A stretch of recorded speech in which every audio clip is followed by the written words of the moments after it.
واش عمرك سولتي راسك هذا السؤال اللي تيدور في بال المغاربه كاملين اليوم؟ كيفاش بلادنا هذا العام تبارك الله غرقات بالخير والسدود عمرات بفضل التساقطات نتاع الخير اللي شفناها وعرفاتها بلادنا، والارض رجعات جنه خضراء بالمراعي، والدوله اعطت الملايين ديال الدعم في جيوب الكسابه من خلال دعم شهري لهم. ومع ذلك ملي كنهبطوا للسوق او للرحبه تنتصادموا باسعار خياليه وصاروخيه لاضحيه العيد. واش كاين شي منطق في هذا الشيء؟ فإلا كان الربيع موجود والسدود عامره والكساب واخد الدعم من الدوله كاش، فعلاش الحولي مشى لينا لهذه الأثمنة الخيالية؟ واش احنا أمام أزمة إنتاج فعلا ولا احنا ضحية أكبر عملية تخدير وتلاعب بالأسواق؟ واش الدعم اللي خرجته الدولة رجع ريع تياكلوه شي بعضين والمواطن هو اللي تيخلص الفاتورة في الأخر؟ وفين هي آثار هذا العام الزين على جيب وقفة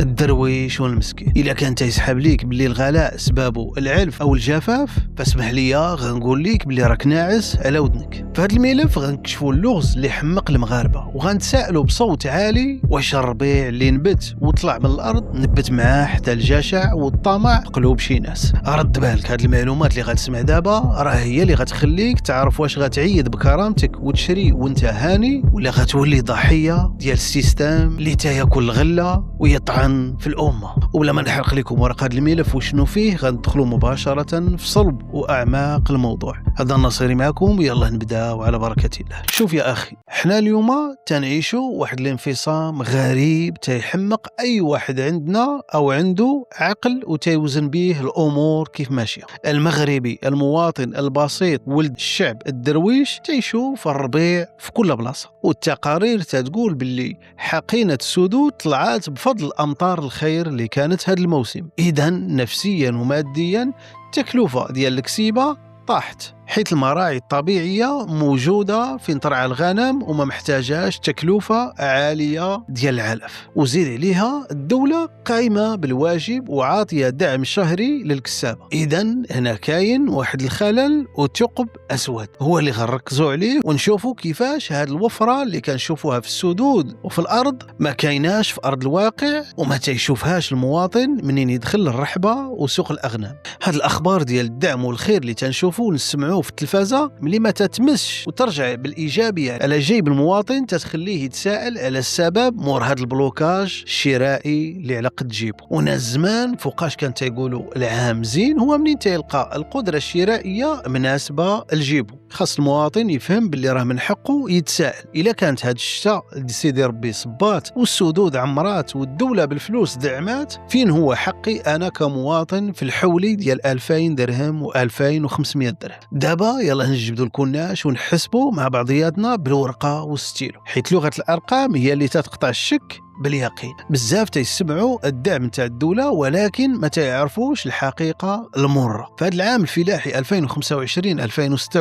الدوله وبكل صراحه ما بخلاتش مع الكسابه ومع الفلاحه. البرنامج الاستثنائي للحد من اثار الجفاف اللي رصدت له الحكومه ميزانيه ضخمه تتوصل لعشرات المليار درهم، وجزء كبير منها بشانيشان لدعم الاعلاف والفلاح. احنا تنهضروا على الشعير المدعم اللي تيوصل للكساب ب2 دراهم للكيلو، والاعلاف المركبه اللي تتوصل ب2 دراهم ونص للكيلو، في الوقت اللي الثمن الحقيقي نتاعها في السوق اكثر من هذا الشيء تقريبا بالضعف، يعني بالدوبل. وزيد عليها الكساب تيتوصل بدعم شهري مع توزيع مجاني للشعير في المناطق المتضرره وتعاون من الجهات المسؤوله في التنقيط المائي وتلقيح القطيع بالمجان. اذا ملي تنقولوا الدوله دارت اللي عليها، راه الارقام تتاكد بالملايير خرجات من خزينه الشعب ومشات لعند الكسابه بدون استثناء. السؤال اللي تيزلزل المنطق دابا هو إلا كان الكساب تيشري الشعير ب40 ريال يعني 2 دراهم، علاش تيتباع لينا الحولي في الرحبة ب5000 و7000 درهم؟ فين مشى هذا الفارق ديال الدعم؟ واش تبخر في الطريق ولا تكال في كواليس هذا الفيلم؟ ودابا غنجيو لغة الأرقام المائية. هذا العام الحمد لله تيبرد القلب ويثلج الصدر. حقينة السدود في المغرب وبفضل التساقطات المطارية اللي عرفتها بلادنا من شهر نوفمبر حتى لشهر مارس حقات قفزة نوعية. الإيجابية. السدود اللي كانت ناشفة بحال سد الوحدة وسد المسيرة شافت انتعاشة كبيرة، ونسبة الملء الإجمالية ضعفات مقارنة مع العام اللي داز. هاد التساقطات ما مراتش غير السدود، بل أروات الأرض وحياة المراعي الطبيعية في مناطق بحال الشاوية، دكالة، وسايس وغيرها من المناطق اللي كلكم شفتوا شنو كانت الناس تتصور وتشارك وتبارطاجي في السوشيال ميديا على خيرات سيدي ربي. ومنين جات هاد الخيرات؟ الكسيبة بقات تسرح في هاد المراعي فابور، يعني مجاني شهور وشهور. والمنطق والعقل هنا تيقول ملي تتكون الخضورية والربيع فإن ترعى الغنم، فالكساب هنا ما تحتاج يشري العلف بزاف، يعني غتنقص عليه التكلفة نتاع الكسيبة والغنم اللي عنده قليلة كثيرة. مهم التكلفة تتنقص وتنخف، زائد الدعم كيف ما قلنا اللي تتعطي الدولة. إذن احنا أمام حقيقة علمية. الدعم كاين، الدولة أعطت 10 مليار درهم للقطاع الفلاحي.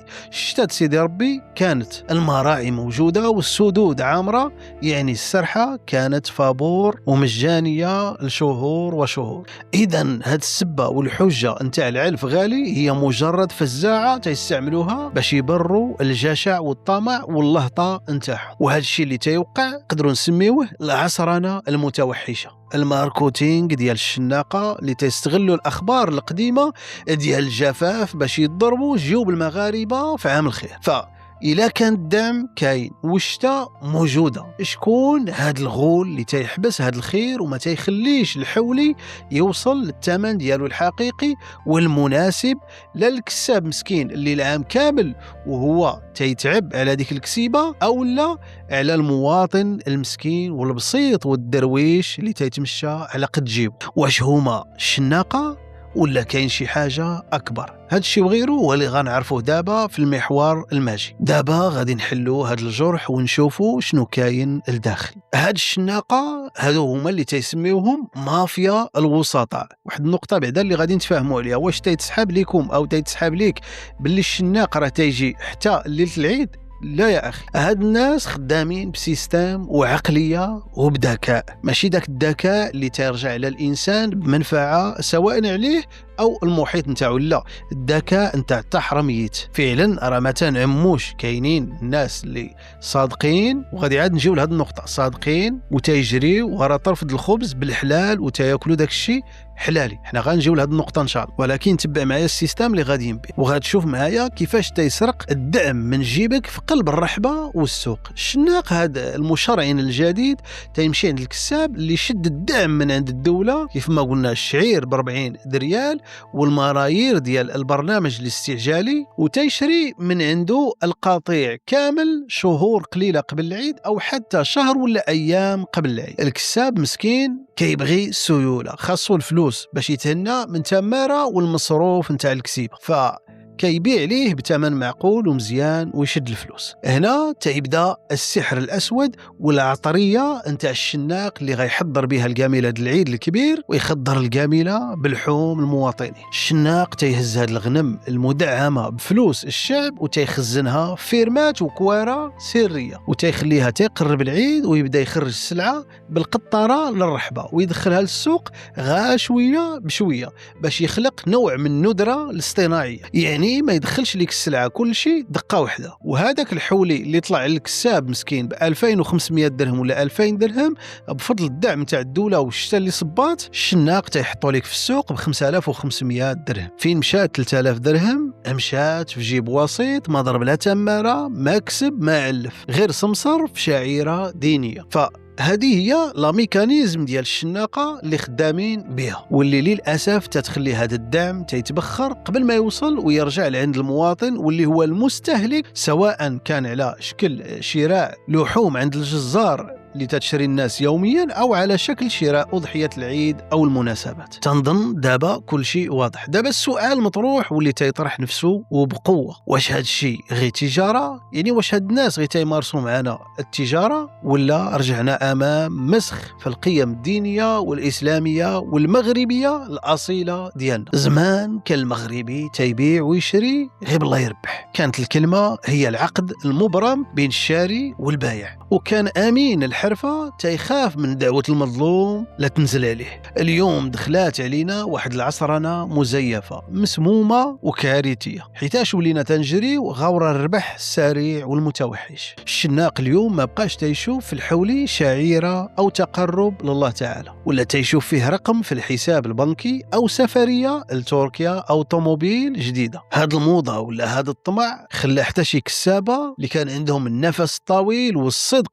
في البيع والشراء ولينا تنشوفوا البعض منهم، ماشي كل شيء ولكن البعض منهم دخل حتى هو في هاد السيستم وهاد اللعبة وتيقول مع راسو حتى أنا حقي من الكعكة. ما تنعموش حيت الصراحة راه كاين الكساب اللي صادق وآمين وتيشفو يبقى فيه الدرويش. وراه كلامي حتى لهاد اللي تيشريو الغنم ويعاودوا فيها البيع. نعم البيع والشراء حلال والتجارة حللها الله تعالى، وخاصة البيع في الماشية. وما ننساوش أن النبي صلى الله عليه وسلم كان راعي واشتغل حتى هو في تجارة الغنم، ولكن نربح داك الشيء معقول واللي تنشوف باللي فعلا راه المواطن البسيط الدرويش غيقدر على هاد الأثمنة. ماشي الحولي تقام عليه ب 2500 درهم جملة وتجي تفرد للدرويش ب 5500 درهم. وخاصنا نعرفوا باللي هاد الغلاء كيمس بالهوية المغربية وبالاستقرار النفسي ديال الأسرة ككل. فملي الأب تيبقى يبكي الدم على قلة الشيء وباش يدخل الفرحة على وليداته في هاد العيد وتيشوف راسو عاجز قدام هاد الغلاء الفاحش نتاع الحولي. والشناق ربما ضاحك لاعب لاهي وراكب على الكاتكات ولا المرسيدس شاريها من عرق الدرويش. تما تنعرفوا باللي الخوف من الله تعالى ما بقاش هو الميزان والبوصلة اللي تيتمشاو عليها هاد الناس. ودابا عرفنا شكون الغول واللي وراء هاد الأثمنة الخيالية. دابا واش الدولة عندها شي برنامج ولا خطة استعجالية باش تعالج هاد المعضلة السنوية اللي تتكرر كل سنة، ولا غيبقى هاد المسلسل تيتعاود كل سنة حتى يولي العيد حكر على الأغنياء حيت هما اللي غيقدروا يشريوا العيد بكل بساطة. هادشي اللي غنشرحوه دابا خارطة الطريق والحلول القاصحة اللي غنشوفوها في المحور الماجي إن شاء الله. دابا أخي من بعد ما شخصنا المرض غنهضروا على الدواء العلاج. الحل ماشي مستحيل ولكن تيبغي شوية الرزانة والجرأة السياسية. أول حل معنا هو رقمنة الأضاحي والأسواق، يعني غندخلوا في التتبع الرقمي. كلنا شفنا هذيك الحلقة الصفراء اللي على ودن الحوالة والخرفان، هذيك دابا راها مجرد رقم إحصائي. الحل هو ردوها بطاقة هوية ذكية. وعلاش ما يكونش عندنا تطبيق أبليكاسيون رسمي من الدولة والمواطن يسكاني هذيك الحلقة في الرحبة وتماكين غيطلع ليه السجل المالي ديال هذاك الحولي كامل. هذا الحولي شد على مولاه دعم ديال العلف بقيمة كذا وكذا، وشد دعم شهري بقيمة كذا وكذا، والثمن المرجعي ديالو خاصو يكون بين كذا وكذا. وطبعا راه غيكون هامش ربح للكساب معتبر ومعقول، حيت ماشي معقوله العام كامل وهو تيقابل مسكين تجي انت تعطيه 300 ولا 400 درهم ربح في الحولي الواحد، الا قليله. فهنا نقولوا لا ضرر ولا ضرار، على الأقل من 800 حتى 1000 درهم ربح صافي على كل خروف. فتينقام عليه ب 1500 درهم يبيعوا المواطن ب 2500 درهم، تقام عليه ب 2000 درهم يبيعوا ب 3000 درهم، وكل واحد داك الساعة يشري على قد جيبه. تنهضروا مع الكساب اللي عنده البطاقة الرقمية الذكية على الخرفان نتاعو. هكا غتهنى الدولة من الشناق وباش بالتكنولوجيا، حيت غيولي مكشوف أمام المواطن وما غيقدرش يبيع ليك دعم الدولة بثمن البورصة السوداء. نعم إلى طبقات هذه القضية غيكون البيع الأسود ونقاط سوداء يعني تتباع فيها الغنم وغيبقى الشناق عاد حاضر وموجود، ولكن صدقوني غيكون محاصر ومسير أكثر منه مخير. وخاص اللي شد شي ريال من فلوس الدعم خاصو يخضع لرقابة وعقوبة صارمة، حيت ما يمكنش الكساب يشد الدعم الشهري ويشد الشعير ب 40 ريال وفي الأخر يقول لنا السوق حر نبيع باش بغيت أنا. هذه ماشي حرية، هذه سيبة. الحل هو عقد نجاعة بين الدولة والكسابة. أنا غنعطيك الدعم ولكن أنت غتلتزم معايا تبيع بواحد السقف ديال الأثمنة، واللي خرق هذا السقف اللي غتحدو الدولة والجهات المعنية ماشي غيرجع فلوس الدعم وصافي، لا يرجع فلوس الدعم ويخلص ضريبة استغلال أزمة وخرق القانون. وخاص لجان اليقظة تكون في الرحبات والأسواق باش تراقب الفواتير واي حولي ما عندوش مسار واضح من الكوري للرحبه خاصو يدخل للحجز، باش داك الساعه الشناق غيضرب في الصح ويمشي حتى هو يشري الغنم ويعلفها ويقابلها ويتعب عليها بماكلتها ودواها والسرحه نتاعها العام كامل، وداك الساعه جات معاه الى دخل السوق وباع وشرى، وطبعا يربح بالمعقول. زمان كان امين الحرفه هو اللي تيضبط السوق بكلمه وحده، وكل شيء تيخاف ويدير بكلمته ويدير بحسابه، وهي للامانه ما زال باقيه حتى لدابا. ولكن اليوم خاصنا امين حرفه عصري. علاش الدوله ما تفرضش مثلا اسواق نموذجيه تابعه لها مباشره، تدخل ليها غير الكسيبه اللي عندها كود بار، ويمنع منعا كليا دخول الوسطاء والسماسرة. السياده الغذائيه زوينه وتتكون احسن واجمل واكمل فاش تنمروا السدود ونعطيو الدعم، وبعديها تنضمنوا باللي هذاك الخير غيوصل للتبصيل نتاع المواطن بكرامه وبكل امانه. وهنا هيبه الدوله تتبان مزيان اكثر ملي تدخل في بحال هاد الحلول وتحمي الدرويش من منشار الشناقه. نعم هذه حلول زوينه وناضيه ويتقبلها العقل، ولكن واش اللوبيات نتاع الشناقه الكبار غتخليها تطبق في ارض الواقع؟ تنشوف الحل موجود في التليفون وفي القانون، خاص غير الاراده باش نردوا لهاد الشعيره قيمتها. وتنشوف ان الرقمنه هي السلاح والزجر هو الردع، والهدف هو كرامه المغربي اللي ما بقاش قادر يهز راسه في الرحبه. صديقي، من بعد ما هضرنا على الملايير وعلى الدعم والشناقه خاصنا نرجعوا للاصل. احنا في بلاد اسلاميه، والعيد عندنا ماشي غير لحم وشوى، هو شعيرة مقدسة وتقرب لله عز وجل. ولكن واش سيدي ربي سبحانه وتعالى كلفنا بشي حاجة فوق طاقتنا؟ هنا غنهضروا بالواقع المر. القفة نتاع المواطن اليوم تتعاني، وملي تيولي العيد دين وسلف بالربا وقهرة تستمر معاه العام كامل، هنا تنعرفوا باللي خرجنا على السكة. الدين يسر، والنبي صلى الله عليه وسلم ضحى بكبشين أملحين، واحد عليه وعلى الآل والثاني على من لم يضحي من أمته. اللي عنده رزقه وعطاه الله تعالى من فضله وشاف راسه قادر يشري ويفرح وليداته بلا ما يغرق في الكريديات وبلا ما يدخل في الربا، فالله يسخر ليه. وحتى إلا كان غيتسلف للعيد وما غيضروش هذا الكريدي يتوكل على الله، يعني إلا كان غادي يهز كريدي وعارف راسه ما غيضروش هذا الكريدي العام كامل، ولا غادي يجيب هذا الكريدي بالربا، يهز داك الكريدي ويشري ويتوكل على الله، ويشري على حسب المستطاع نتاعو. اللي خاصنا نعرفوه مزيان ان عيد الاضحى وذبح الاضحيه هي شعيره من شعائر الاسلام. قال الله تعالى: ذلك ومن يعظم شعائر الله فانها من تقوى القلوب. ولكن اللي ما عندوش اللي قهراته الظروف والشناقه خاصو يعرف باللي لا يكلف الله نفسا الا وسعها. ما تقتلش راسك على قبل ربما المظاهر او كلام الجيران ولا ستوريات نتاع الانستغرام. العصرنه المزيفه خلاتنا نساو باللي العيد سنة مؤكدة وشعيرة دينية كنتقربوا بها الله تعالى، وفعلا هي راه ماشي فرض اللي يخليك تبيع حوايجك على ود باش تشري الحوليد العيد. الجيل زمان كان تيعرف قيمة القناعة، وكان اللي تيذبح تيفرق على جاره اللي ما ذبحش، وتما كانت البركة. اليوم خاصنا نرجعوا لهذا الروح والتضامن بيناتنا، وطبعا راه ما غنساوش دور المحسنين الله يقوي عليهم الخير اللي تيدخلوا الفرحة والسرور على اللي ما عندهمش في كل مناسبة دينية بحال هذه.